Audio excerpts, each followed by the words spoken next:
자, 이번에는 뭐 참 거짓 판정하라 이래 되는데 이거는 뭐냐면 내용을 이해하기 위한 하나의 도구입니다. 뭐 우리가 뭐 최상위권을 준비하기보다는 일단 몇 개 소소하게 그냥 읽어봅시다. 소소하게 그냥 몇 개 읽어보죠. 두 개의 순서가 바뀌면 두 개 같다? 이거는 아니죠. 맞죠? 순서가 바뀐다고 해서 같은 것도 아닙니다. 행렬에서. 뭐 예를 들어 뭐 A, B 값이고 넘기는 거는 되거든요. 이렇게 넘기는 건 돼요. 근데 뒤에 있는 것끼리는 공통이면 뺄 수가 있지만 뒤에 있는 것끼리 공통이면 밖으로 뺄 수 있지만 앞에 있는 게 공통이면 앞으로 뺄 수 있지만 뒤에 있는 게 공통이면 뺄 수 있지만 뺄 수도 없어요. 계산 자체도 안 되고. 근데 뭐 순서가 바뀌었다고 해서 A, B가 꼭 같은 건 아닙니다. 거기 책에 그 제가 반례가 안 있나? 반례를 제가 안 적어놨는데 뭐 단순하게 뭐 예제 몇 개 해보면 한번 시도를 한번 해보십시오. 해보면 금방 알 수가 있고 그 다음에 아까도 말했지만 행렬을 뒤집으면 자기 자신으로 돌아가는 거 아닙니까? 당연한 거고 참이고요. 그 다음에 A와 B가 같은 크기다라는 이야기는 뭐 정방행렬은 아니지만 뭐 2 곱하기 3, 2 곱하기 3 이렇게 같은 행렬에 같은 정방행렬 그 정방행렬이라 돼 있네. 정방행렬이면 이게 트레이스라고 이렇게 돼 있는데 A, B 두 가지가 있단 말이에요. 나중에 보면 알겠지만 행렬은 어떤 특징이 안으로 들어가면 순서가 바뀐다고 생각하시면 돼요. 무조건 행렬의 순서가. 그러니까 이게 뭐냐면 얘가 들어가면서 얘가 안으로 들어가면서 지금 이게 되느냐 이거 묻고 있어요. 트레이스 A가 B가 되느냐라고 하는데 안 됩니다. 이게. 그래서 안으로 들어가면 순서가 바뀐다. 무조건 문제를 풀 때마다 그렇게 보여요. 그러니까 즉 무슨 말이냐면 얘 두 개가 이렇게 되지 않습니까? 그럼 얘가 안으로 들어가면 순서를 바꿔서 트레이스 B 곱하기 트레이스 A라고 이렇게 바뀐다는 겁니다. 그러니까 그게 참이죠. 그러니까 이게 헷갈리죠, 약간은. 그래서 참 거짓 이렇게 나오는데 그냥 뭐 소소하게 그냥 간단하게 내용적으로 아시면 되고 아니면 내가 잘 뭐 확인해 보고 싶다면 구체적인 예제를 가지고 뭐 1, 2, 3, 4 뭐 이런 거 넣어 가지고 한번 해 보시면 알 수 있는 내용입니다. 그걸 내가 뭐 이야기 다 할 필요는 없고요. 지금도 보십시오. 지금도 네 번째도 보니까 같은 크기의 정방행렬이면 이건 뭐 당연하게 주어진 조건이니까 그건 신경 쓸 거 없고 밑에 걸 보면 요겁니다. 트랜스포즈가 들어가게 되면 안으로 쑥 들어가게 되면 뭐냐면 그냥 순서대로 들어가는 게 아니라 들어가면 순서를 바꾼다는 거예요. 항상 모든 문제를 풀 때마다 이제 행렬을 풀 때마다 왜 그러냐면 행렬은 순서를 바뀌면 같은 게 아니에요. A, B와 B, A가 같지 않은 이 특징 때문에 이게 계속 괴롭힐 거예요, 여러분들. 그래서 이 값이 트랜스포즈가 들어가게 되면 어떻게 되느냐? 들어가면 이렇게 되는 게 맞아요. B 트랜스포즈 곱하기 A 트랜스포즈 이게 참이에요. 이렇게 되는 게. 그러니까 순서가 바뀐다.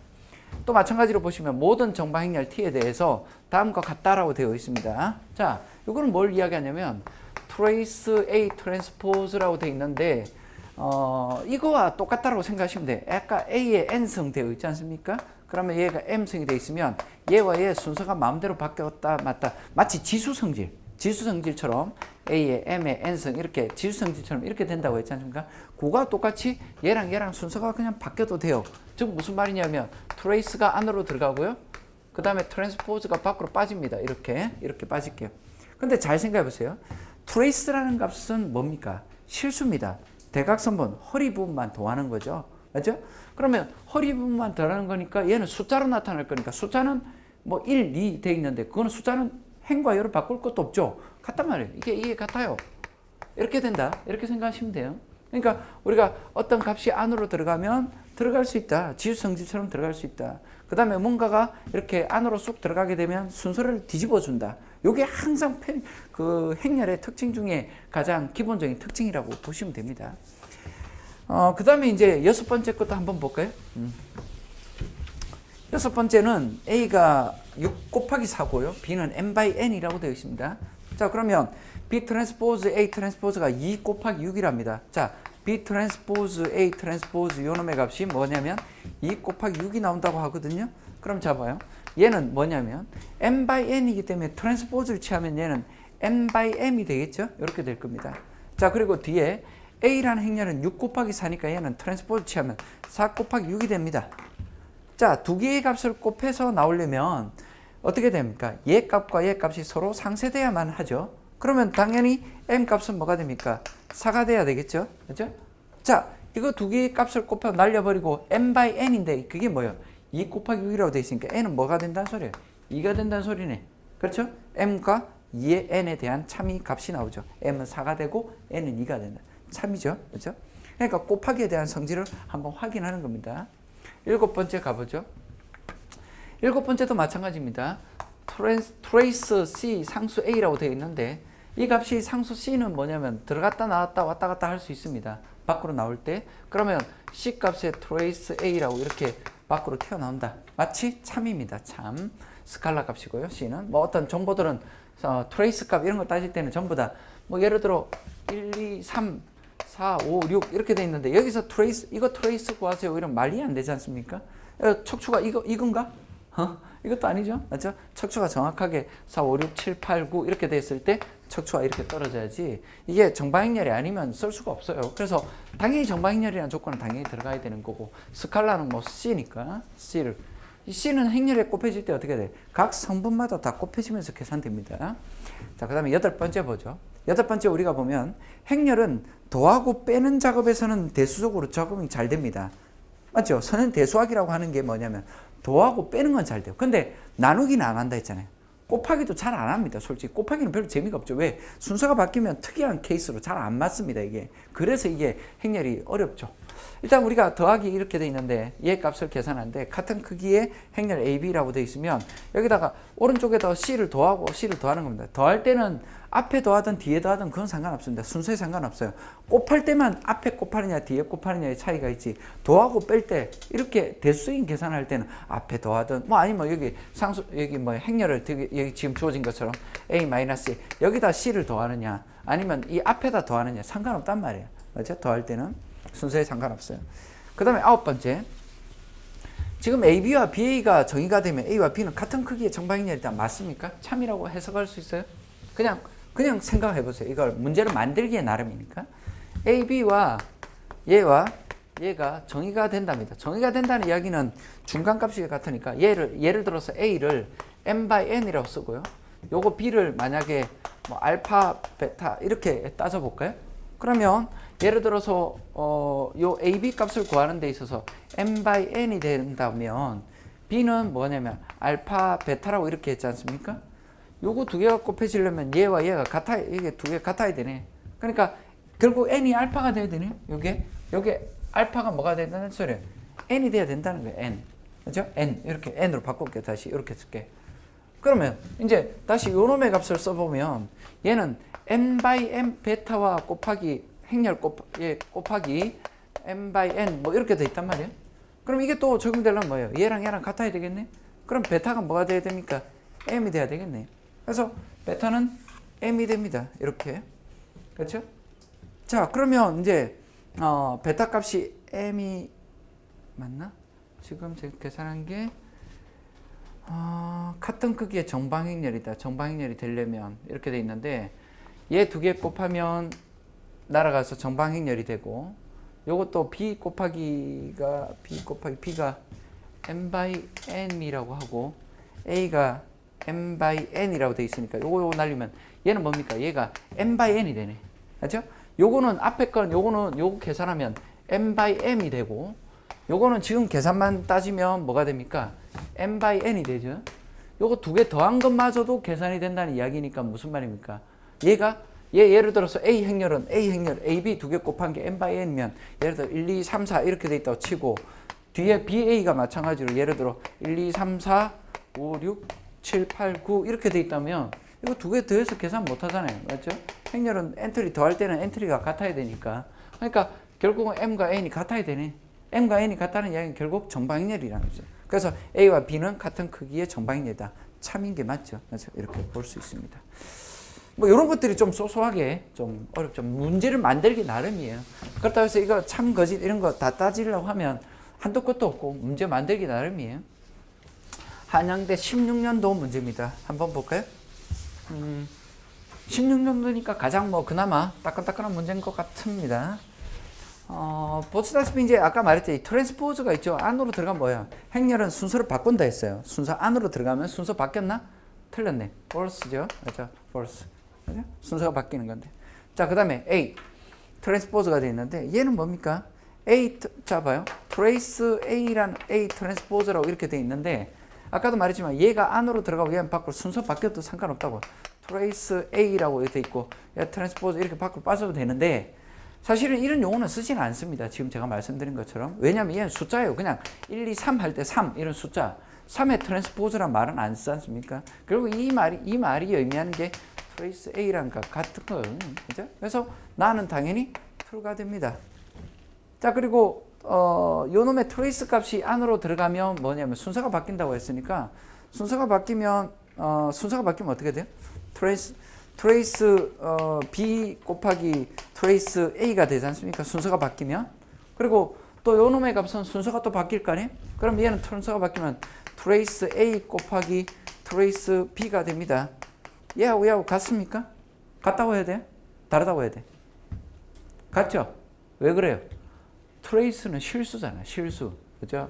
대각성분을 더한 거니까 상수 숫자라고. 숫자 곱하기 숫자는 순서 바꿔도 상관없지 않습니까? 얘랑 같은 거야. 그래서 얘는 true가 된다. 맞죠? 이렇게 됩니다. 자, 그 다음에 라는 뭐냐면 대칭 행렬이라고 되어 있는데 A 트랜스포즈 A라고 이렇게 되어 있습니다. 대칭 행렬 맞나요? 얘는 대칭 행렬의 정의가 뭐죠?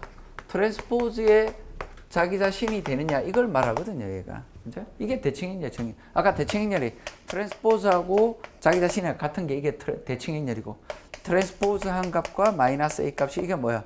스큐, 맞죠? 준 대칭 행렬, 반 대칭 행렬이라고 제가 이렇게 이야기를 했습니다. 그래서 이 성질을 활용을 하는 거죠. 그럼 트랜스포즈를 쓰면 얘는 지울게요.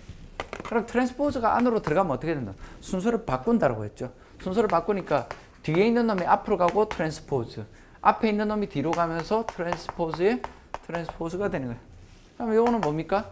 A 트랜스포즈의 얘는 자기 자신 A니까 뭐예요? 얘의 트랜스포즈는 자기 자신으로 돌아가니까 따라서 우리가 대칭 행렬이라는 걸 확인할 수가 있습니다. 단순한 이야기죠. 그래서 이런 것들도 다 뭐 만드는 거라 true가 되네. 그럼 틀린 거 개수를 찾아내니까 한 개 틀렸으니까 1번이 되죠. 이런 게 제일 문제가 어려워요. 솔직히 말해서. 이 중에서 참 찾아서 하면 참 찾는 것이 있거든. 근데 참 거짓이 몇 개입니까? 참이 몇 개입니까? 이러면 뭣도 모르고 내가 이게 틀렸다고 쓰고 나머지 true 해가지고 답을 1번 써도 이것도 정확하게 답을 맞는 거 아니야. 이게 어떤 게 참인지 거짓인지 찾는 게 상당히 어려워요. 어떤 문제를 풀다 보면 약간 애매한 것들이 많거든요. 그래서 그런 것들 이게 참인가 거짓인가 좀 헷갈릴 때도 있어요. 간혹씩. 헷갈리면 구체적인 행렬을 실제로 넣어가지고 내가 그냥 계산을 한번 해보는 게 가장 좋아요. 문제는 만들기 때문에. 수많은 참 거짓이 있거든요. 수백 가지가 있어요, 솔직히. 근데 그걸 공식화해가지고 외운다? 그건 별로 좋은 방법이 아니거든요. 그렇죠? 물론 기출문제를 많이 활용하는 것들도 가장 좋습니다. 편입 문제는 일단 거의 시험 문제 나오는 게 60, 70%는 기존의 문제에서 숫자만 바뀌어서 나옵니다. 정말 단순하죠.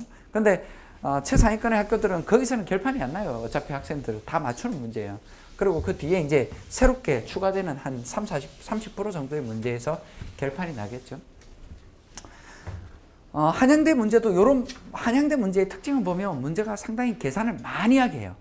그리고 아니면 이런 이론적인 거 나오고 그 다음에 서강대 문제도 뭐 일단 서강대 문제도 이론 관련된 문제가 많이 나오고 중대도 그래요.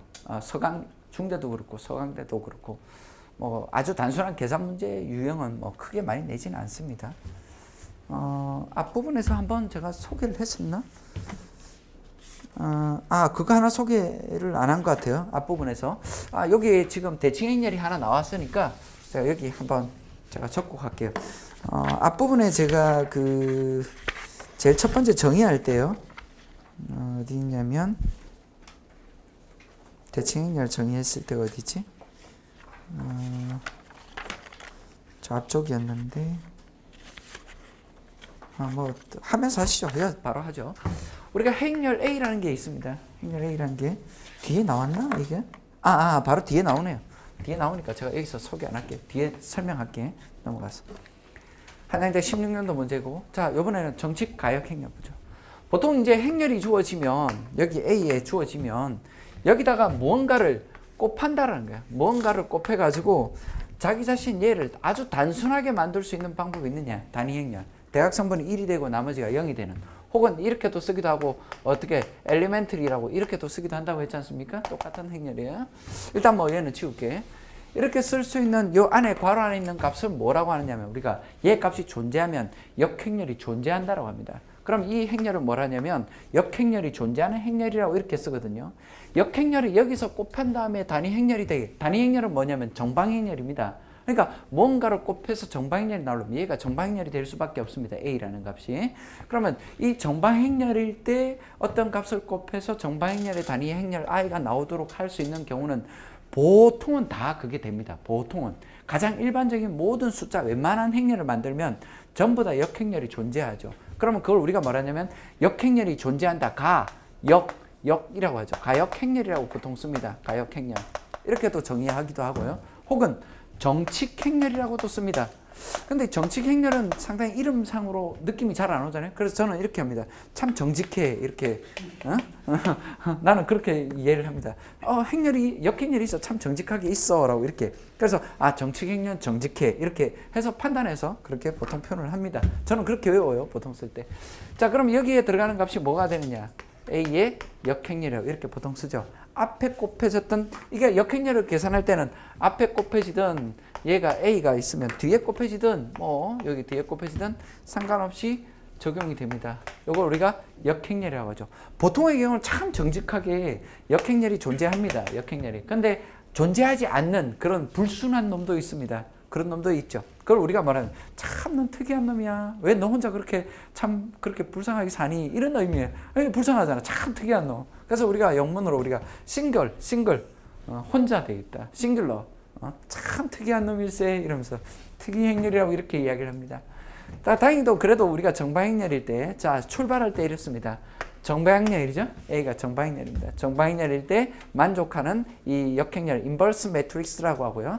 행렬이 만약에 역행렬이 존재하면 넌 싱글러. 혼자가 아니야. 너 외에도 많아. 이런 말이죠. 넌 싱글러라고 합니다. 참 정직해. 정칙행렬. 그 다음에 가역행렬. 역행렬이 존재한다. 인버터블이라고 용어를 씁니다.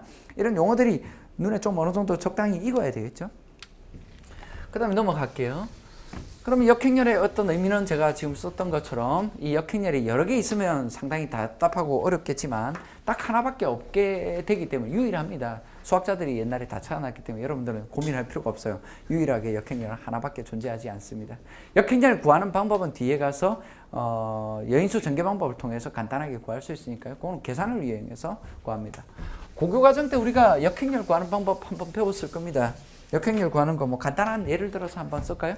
자, A가 이런 거 많이 쓰지 않습니까? 괜히 복잡한 거 쓸 필요 없어요. 1, 2, 3, 4 이렇게 됐다. 역행렬 구하세요 하면 여기다가 뭘 곱하면 단위 행렬이 될 거냐라는 거예요. 그걸 수학자들이 계산해 보니까 찾은 겁니다. 계산에 의해서. 이거 어떻게 되냐면 이 두 개 곱해서 뺍니다. 얘 두 개 곱한 다음에 얘 두 개를 빼요. 그러면 4 빼기 6이니까 이렇게 쓰네.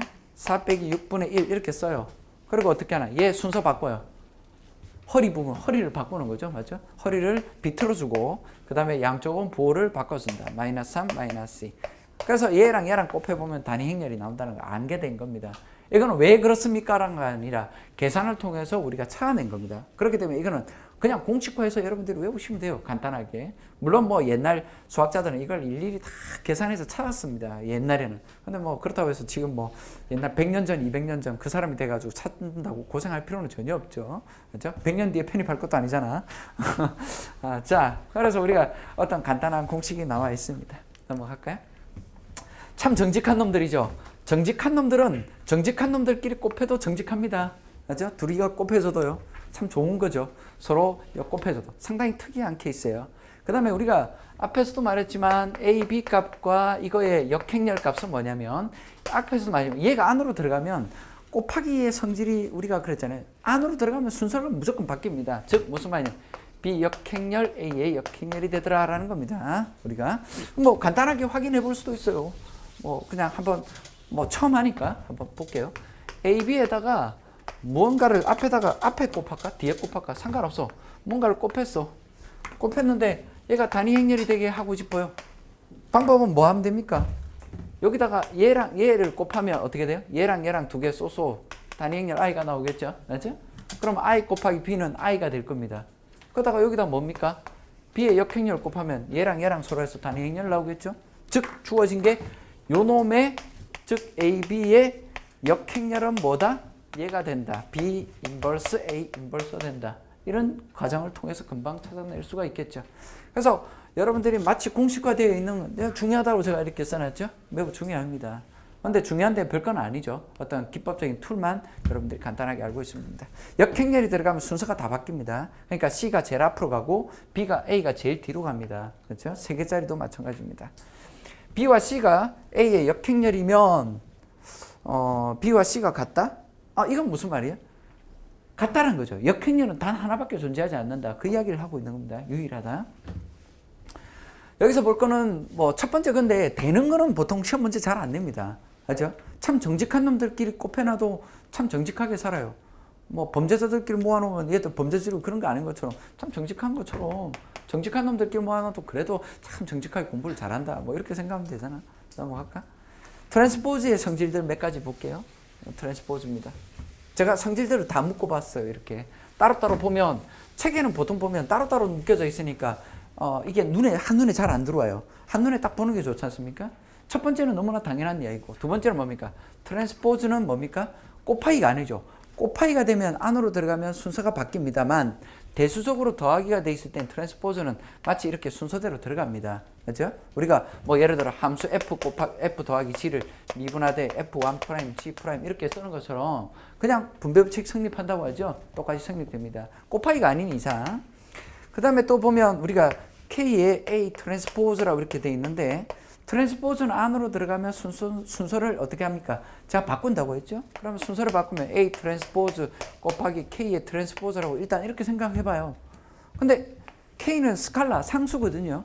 상수는 트랜스포즈 해봤자 3이라는 숫자가 있다고 한다면 3을 이렇게 쓸 거예요? 그렇죠? 아니잖아. 그러니까 얘는 뭐예요? 얘는 이거랑 같죠? 상수가 곱해지면 상수는 뒤에 곱해지나 앞에 곱해지나 같잖아. 그래서 얘는 K 곱하기 A 트랜스포즈 같다. 이렇게 판단하면 되는 거야. 이걸 공식화할 필요가 없어. 네 번째, 아까도 말했듯이 트랜스포즈 곱하기 값일 때는 들어가면 무조건 순서를 바꾼다. 뭐 아주 잘 내는 것 중에 하나지만 보죠. 얘는 더할 때 대수적으로 더하고 뺄 때는 들어가면 순서를 그대로 유지합니다. 하지만 곱해져 있을 때는 안으로 들어갈 때 순서를 바꿔줍니다. 그게 특징입니다. 행렬에. 넘어갈게요. 자, 그 다음에 대칭 행렬입니다. 대칭 행렬과 반대칭 행렬의 몇 가지 특징들을 살필 겁니다. 대칭 행렬의 정의는 다시 한번 쓸게요. 대칭 행렬은 A 트랜스포즈와 A가 같은 겁니다. 기하학적으로 어떤 이야기를 하자면 1, 2, 2, 4라고 해서요. 대각성분을 제외한 나머지가 쏘 같은 값을 말합니다. 이걸 우리가 대칭 행렬이라고 하죠. 대칭 행렬은 어떤 작업을 해도 대칭 행렬이 된다 이야기입니다. 보시죠. 대칭 행렬은 트랜스포즈 취하고 A 트랜스포즈 뭐 어떻게 하더라도 된다는 거예요. 근데 우리가 두 번째도 뭐죠? 두 개 대칭 행렬끼리 더하고 빼고 해도 그 특징이 깨지지 않아요. 그럼 우리가 봐야 되는 건 뭐냐면 깨지는 경우를 봐야 되겠죠. 되는 거는 볼 필요 없잖아. 맞죠? 자기 자신을 가지고 요리조리 갖고 노는 거는 상관없더라는 거예요. 맞죠? 맞아. A 트랜스포즈. 자기 자신 가지고 트랜스포즈하고 몸을 비틀었다가 꼬았다가 해도 상관없다. A랑 그렇죠? 자기 자신 가지고 장난질 암만 해도 대칭행렬은 깨지지. 참 좋은 놈이죠. 아무리 장난질 치더라도 대칭행렬의 특징은 깨지지 않는다니. 그리고 대칭행렬끼리는 더하고 빼고 왜? 선형대수학이잖아. 선형대수학은 더하고 빼고의 계산을 하는 거니까. 그래서 특징이 깨지지 않는 거야. 그러면 스칼라를 곱하는 것도 선형대수의 역할을 하는 역행렬도 마찬가지입니다. 근데 뭐 안 되는 게 네 번째, 다섯 번째, 여섯 번째가 있죠. 자, 네 번째도 봐요. 뭐 행렬을 대칭 행렬이 되는 걸 아무리 N번, K번 이렇게 하더라도 상관없더라. 역행렬을 하더라도. 그러니까 이리 갖고 놀든 저리 갖고 얘 하나를 가지고 엎었다 뒤집었다 해도 상관없는데 딱 하나는 안 돼요. 뭐가 되느냐. 여기에 대칭 행렬과 얘 대칭 행렬 둘이를 합쳐놓으니까 얘들이 특징이 달라지더라는 겁니다. 그래서 대칭 행렬이라 할 수 없습니다. 물론 우리가 예를 들어서 표현을 해줄 수 있지만 대칭 행렬이 되기 위해서는 특징이 뭐냐면 AB와 BA가 같아야만 참이 됩니다. 간단하게 한번 볼게요. AB의 트랜스포즈와 얘가 이게 이렇게 AB가 같으냐라는 거예요. 이게 같으냐? 그렇지 않습니다. 왜 그렇습니까? 들어가면 순서가 바뀌니까 A 트랜스포즈 이렇게 되죠? 이렇게 들어갈 겁니다. 그러면 A도 B도 둘 다 대칭 행렬이라고 했으니까 얘는 대칭 행렬이니까 B가 되고 얘도 대칭 행렬이니까 A가 되지 않습니까? 근데 얘랑 얘랑은 같을 수가 없죠. 그래서 우리가 대칭 행렬이 안 된다라고 이렇게 볼 수가 있습니다. 간단한 계산에 의해서 이렇게 확인할 수 있습니다. 그럼 머릿속에는 뭐라고 둘까요? 대칭 행렬은 요리조리 자기 자신을 가지고 이렇게 뒤집든 저렇게 뒤집든 상관없지만 같은 놈들의 성질끼리 엮어주면 선형대수학이 아닌 곱하기의 계산을 하게 되면 특징이 사라져 버린다라고 이렇게 판단하면 됩니다. 자, 그 다음에 이제 반대칭 행렬도 똑같습니다. 지금 제가 이렇게 설명을 드렸던 것도 대칭 행렬만 제가 설명해야 되는데 반대칭도 똑같습니다. 여기다 반대칭 행렬의 특징도 똑같이 적용됩니다. 반대칭도 반대칭끼리 두 개 곱하면 반대칭이 안 됩니다. 자, 그러면 아까 제가 설명하려고 했던 게 이건데 어떤 행렬이든지 간에 우리가 뭐 함수도 그렇지 않습니까? 예를 들어 한번 써볼까요? 함수가 있어. 그럼 함수가 있으면 뭐 예를 들어 fx라고 되어 있으면 f에다가 fx 쓸까요? 이렇게 되어 있으면 fx에다가 어떤 값을 같은 값을 빼죠. 이렇게 뺍니다. 빼고 더했어요. 재미가 없죠. 이렇게 하니까. 그러다가 여기다 더하기 fx를 씁니다. 그리고 얘를 반으로 2로 나누죠. 2로 나눈다. 그럼 왼쪽 오른쪽이 같아집니다. 그럼 뭐가 되냐면 우함수와 기함수가 나옵니다. 얘는 뭐가 되냐면 얘가 우함수가 되죠. 얘가 우함수가 되고 얘가 기함수가 됩니다. 함수를 분리하는 방법적인 거 이렇게. 제가 왜 보자마자 얘 우함수 했냐면 요 우함수 이렇게 돼 있으니까 이렇게 봅니다. 플러스 뭐가 있으면 우함수. 자, 얘는 우함수의 특징을 갖고 얘는 기함수의 특징을 갖습니다. 행렬도 똑같아요. A 행렬이 있습니다. A 행렬도 마찬가지로 제가 A에다가 더하기 할 수 있는 건 트랜스포즈입니다. 그리고 마이너스 A 트랜스포즈. 그럼 왼쪽과 오른쪽이 같아지죠. 이제 여기다가 하나를 더 더합니다. 그럼 오른쪽에는 두 개가 되겠네. 그 두 개를 반으로 쪼개면 되죠. 반으로 쪼개고 반으로 쪼갭니다. 그러면 하나는 우함수, 하나는 기함수의 특징처럼 대칭 행렬, 반대칭 행렬이 나옵니다. 더하기 값이 되면 이 더하기 값은 뭐가 되냐면 얘가 대칭 행렬이 되고요. 그 다음에 요놈의 값은 반대칭 행렬이 나옵니다. 반대칭 행렬. 그래서 대칭 행렬은 중간에 플러스 보, 그 다음에 마이너스 보가 나옵니다.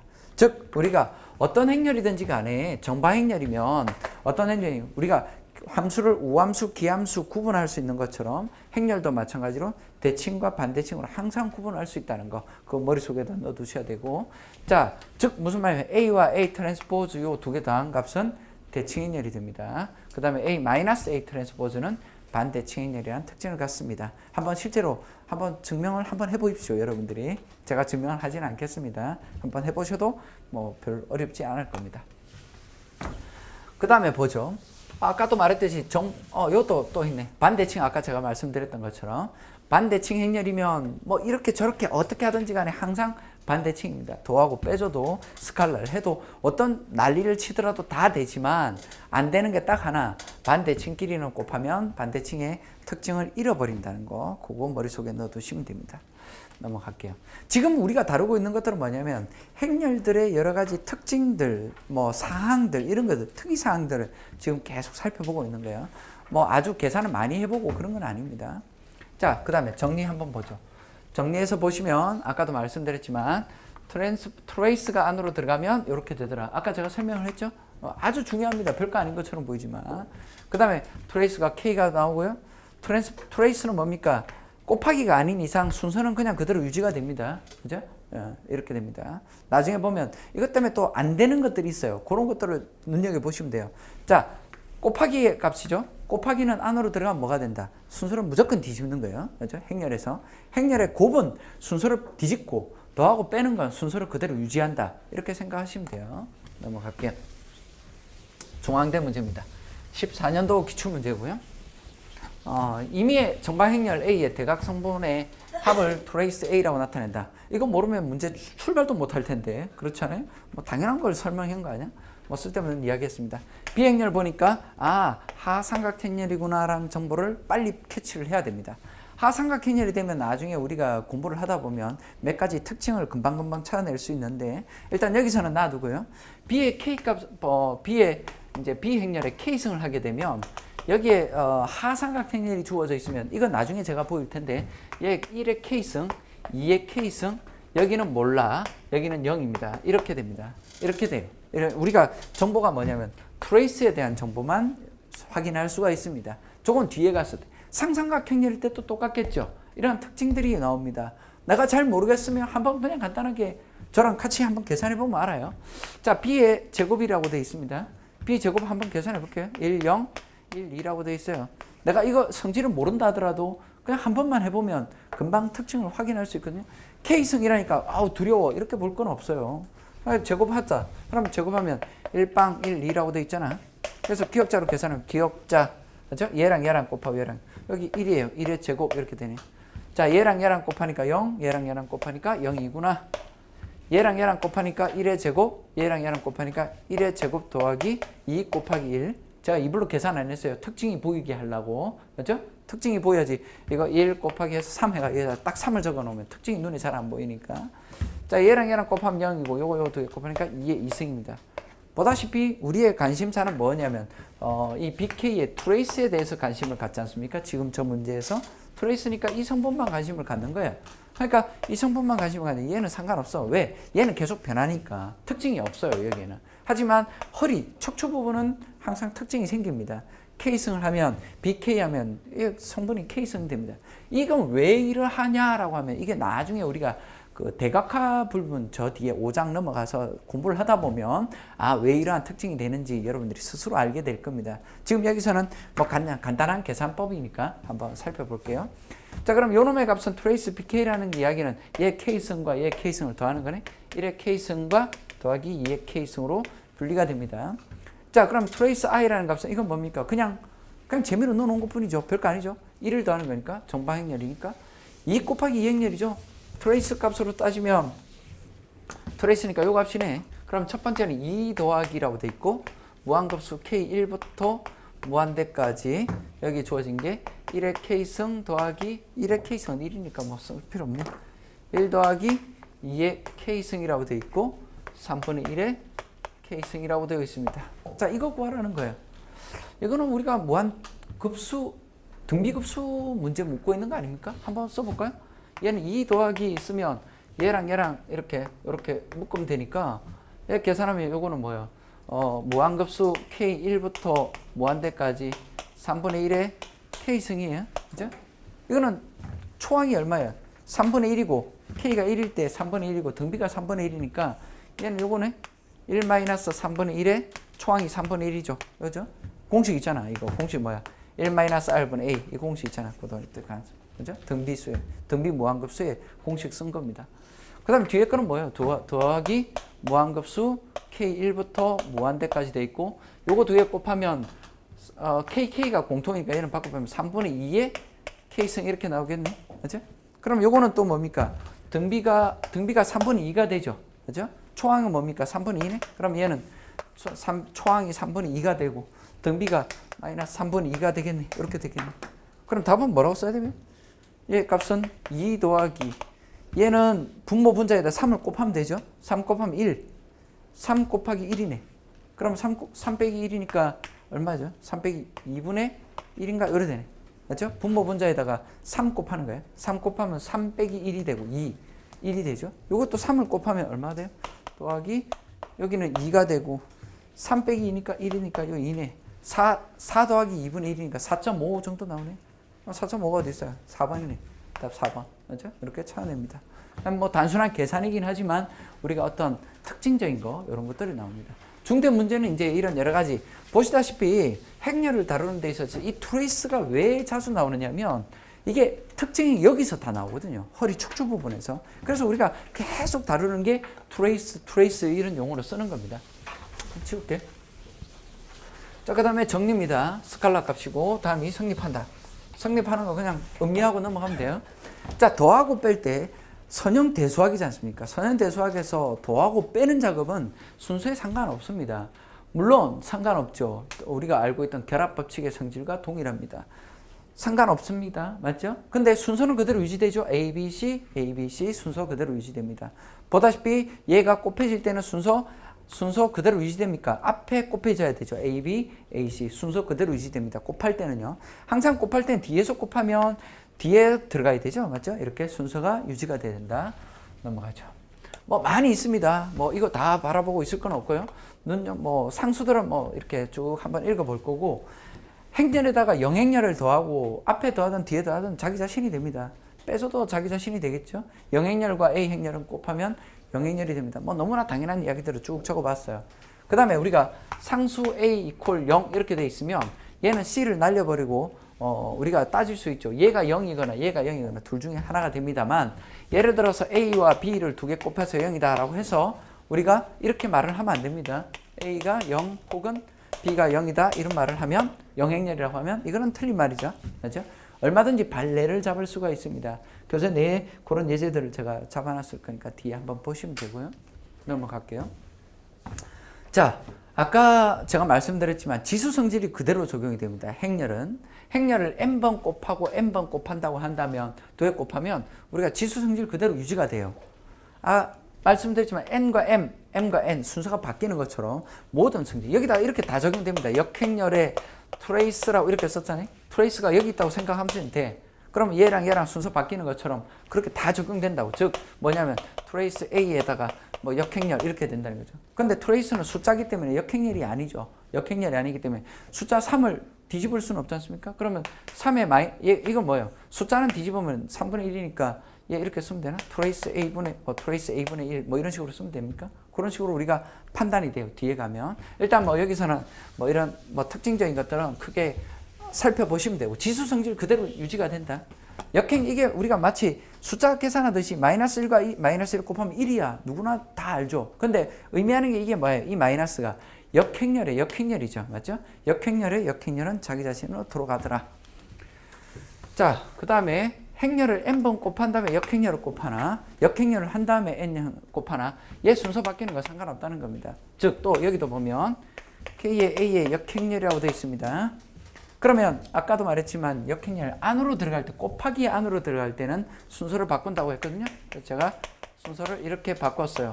자, 이건 뭡니까? 스칼라죠. 스칼라의 마이너스. 이거는 여기서는 역행렬의 의미를 부여하고 있죠. 역행렬. 근데 여기서도 마찬가지로 역행렬을 의미하지만 여기서의 마이너스 1은 뭐예요? 역행렬이 아니라 역수를 의미하거든요. 그래서 역수니까 얘는 뭡니까? K분의 1이 될 것이고 얘는 다시 앞으로 곱해지니까 K분의 1 A의 역행렬. 이런 얘랑 같다. 이렇게 판단할 수 있지 않습니까?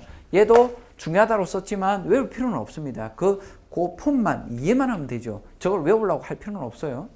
또 한번 보십시오. 트랜스포즈와 역행렬 되어 있으면 얘는 아까 말했듯이 지수 성질처럼 순서가 왔다 갔다 바뀌는 거 상관없다는 겁니다. 그거 이야기한 겁니다. 그러니까 지금 여러 가지의 어떤 특징들, 상황들 뭐 이런 것들을 살핍니다. 그러니까 중하위권 학교들은 이런 특징들을 이용해서 간혹씩 문제 이것저것 막 내요. 하지만 중상위권 이상급들, 최상위권 학교들은 기본이에요. 기본. 그리고 문제를 풀다 보면 이러한 내용들이 다 적용이 될 거예요. 뒤에 문제를 풀면서 적용하면 되니까 여기서 뭐 쓸데없이 뭐 기초적인 문제를 풀 필요는 없을 겁니다. AB와 BA는 다르다. 뭐 너무나 잘 알고 있는 거죠. 뭐 거기 책에 제가 예를 들어 놨나요? 페이지 이게? 얘가 있나? 넘어가서 있네. 없구나. 15페이지에 보니까 있네. 요거는 있네. 요거. 두 개 행렬 곱하면 0행렬이 나오면 A 행렬과 B 행렬이 0이다? 그렇지 않다는 겁니다. 근데 반대는 돼요. 얘가 반대는 돼요. 이 반대는. 예를 들어서 A가 뭐 0행렬과 B를 곱하면 뭐 당연히 0행렬이 되는 거 아니에요? 뭐 A에다가 0행렬 곱해도 0이 돼요. 그래서 이리 가는 건 성립되는 건 당연한 건데 왼쪽에서 오른쪽으로 올 때는 그렇지 않아요. 거기 책에 15페이지에 제가 예를 들어 놨죠. A 행렬을 1, 1, 3, 3, B 행렬을 1, 2, 마이너스 1, 마이너스 2 이런 특수한 케이스의 값을 보시면 금방 이해가 될 겁니다. 뭐 예제를 한번 보시면 되고요. 그 다음에 C는 보시면 우리가 이거는 어떻습니까? 얘는 참이냐라고 이렇게 이야기한다면 얘는 거짓입니다. 우리가 보통 이제 AC 이꼴 BC라고 되어 있는데 자, AC 이꼴 BC라고 되어 있습니다. 그러면 여기다 이제 역행렬을 만약에 이 C가 있는데 C 뒤에다가 역행렬을 이렇게 걸었어요. 뒤에다 역행렬. 그럼 얘랑 요거 두 개는 단위 행렬 I가 될 거 아니에요? 또 단위 행렬 I가 돼요. 결국 얘 두 개가 같아져요. 쏘쏘 같아집니다. 그때는요.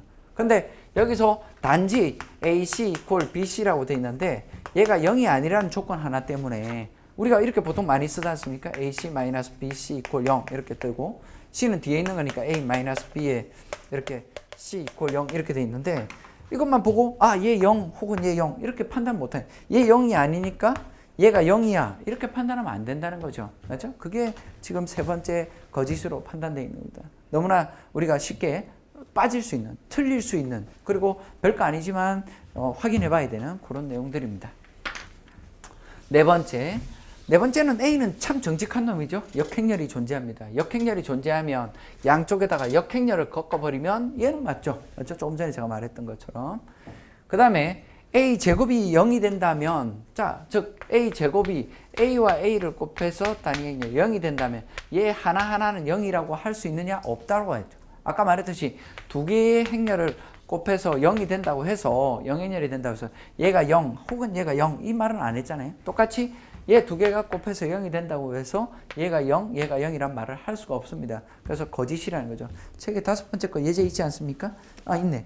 여기에 A 행렬을 여기 A 행렬을 1 마이너스 1 마이너스 1 해서 한번 실제로 계산을 해보면 0행렬이 나옵니다. 두 개 곱하면. 근데 실제로는 그렇지 않죠.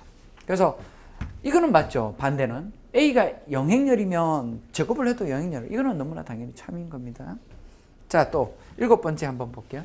일곱 번째는 행렬에서 우리가 특징적인 거 몇 가지를 살피는 건데, 일곱 번째는 이제 이게 왜 그러냐면 A 플러스 B 행렬이 있고 제곱수니까 얘랑 얘랑 이렇게 곱한다는 거니까 이게 순서 때문에 그러는데, 얘는 이제 순서가 앞에 적용되면 얘가 전부 다 A의 제곱 플러스 A 곱하기 B라고 이렇게 설명이 될 거고, 뒤에 거는 얘는 계산할 때, 이게 뒤에 거 계산할 때는 더하기 BA 플러스 이렇게 되니까 B 제곱이 되지 않습니까?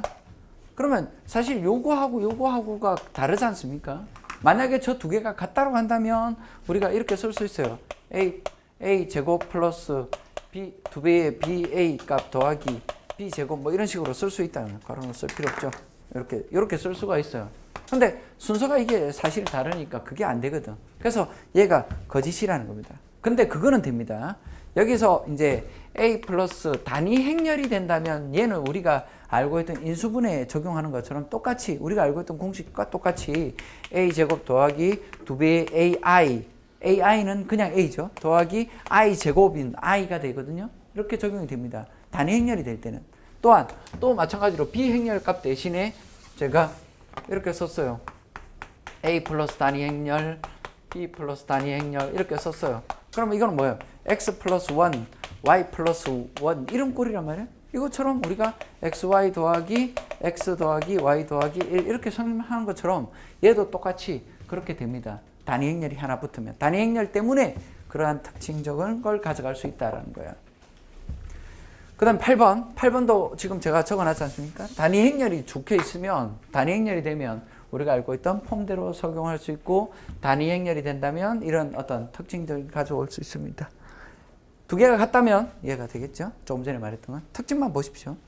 AB가 두 개 곱해서 0이면 정방행렬이라고 하자면 A가 정칙행렬이냐? 라고 하는데, 자 봐요. A와 B가 두 개가 이렇게 0이 됐습니다. 정방행렬이면 역행렬을 정의할 수 있거든요. 그래서 A가 정칙행렬이니까 여기다 역행렬 곱하고 여기다 역행렬을 곱했어요. 그러면 행렬과 영행렬을 곱하면 얘는 무조건 0이 되니까 0이고, 얘랑 얘랑은 단위행렬이니까 서로 없어질 거예요. 그럼 B는 0 맞는 말이죠. 참입니다. 이렇게 우리가 참 거짓을 이렇게 확인할 수가 있다. 이제 뭐 우리가 행렬에 관련된 여러 가지를 살펴봤는데, 이제 또 다른 토픽으로 들어갈 겁니다. 지금까지는 이제 행렬의 뭐 특징, 성질 뭐 이런 이야기들을 했고, 이제 사실은 목적은 이제 빨리빨리 진행하는 건데 생각보다 그렇게 빨리 못 나가겠네.